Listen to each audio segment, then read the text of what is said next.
Ya, kemudian kaum muslimin kita lanjutkan kembali ke penanya berikutnya. Beliau menanyakan,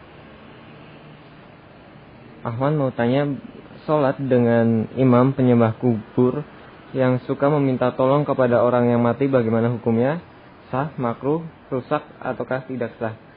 Sekali lagi, pertanyaan ini dari 08191493 beliau menanyakan, sholat dengan imam penyembah kubur yang suka meminta tolong kepada orang yang mati bagaimana hukumnya? Apakah sah, makruh, rusak, ataukah tidak sah? Ya, kepada Ustaz Saifuddin kami persilahkan. Bismillahirrahmanirrahim. Sebelumnya sah atau tidak sahnya kita perlu ingatkan bahwa di antara kewajiban kita adalah untuk menasehati, ya, untuk menegakkan hujjah.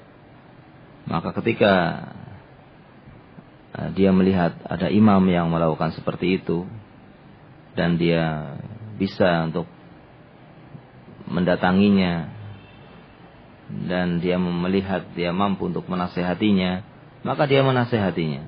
Atau kalau dia tidak mampu, menggunakan orang lain yang kira-kira akan didengar suaranya untuk menasehatinya, sehingga orang tersebut akan tidak lagi beribadah meminta kepada selain Allah. Kalau betul-betul dia meminta kepada selain Allah, maka tidak boleh sholat di belakang orang yang beribadah kepada selain Allah. Tetapi di sini jangan dilupakan tentang perkara yang penting, yaitu untuk menasehatinya. Kemudian berkaitan dengan masalah orang yang berziarah kubur, maka orang-orang yang berziarah kubur itu ada beberapa macam. Ada yang mereka memang berziarah kubur untuk meminta kepada orang yang mati. Ini syirik besar, mengeluarkan orang itu dari Islam.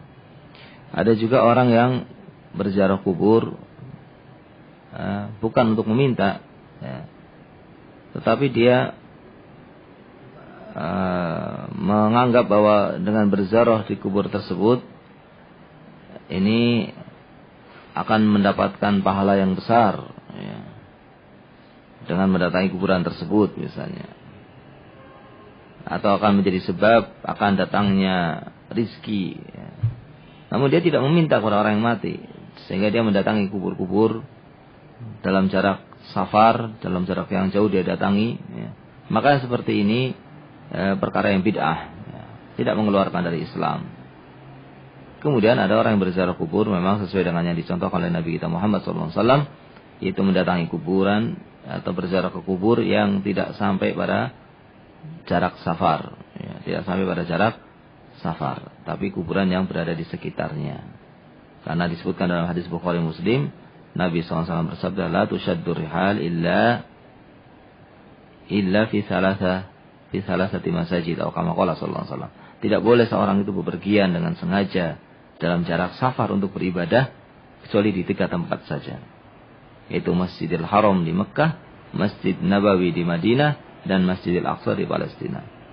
Maka kalau seorang berziarah kubur yang berada di sekitarnya saja, tidak sampai jarak safar, dengan niat untuk mendoakan yang meninggal dan untuk mengingat mati, maka yang seperti ini sunnah.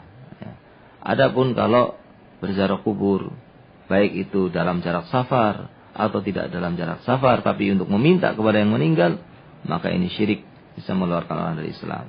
Kemudian orang yang berziarah kubur dalam jarak safar, dia tidak meminta kepada yang mati, namun dia menganggap itu suatu ibadah yang besar, maka ini adalah perkara yang bid'ah. Sehingga di sini kaum muslimin perlu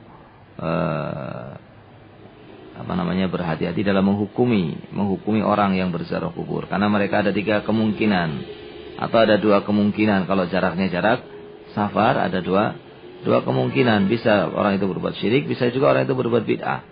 Karena ada kemungkinan tidak sampai syirik, maka bukan berarti setiap orang yang menjadi imam dari mereka sholatnya tidak sah. Tidak. Kalau sampai dia berbuat syirik, maka sholatnya tidak sah. Kalau sholatnya tidak sah, maka makmumnya juga tidak sah.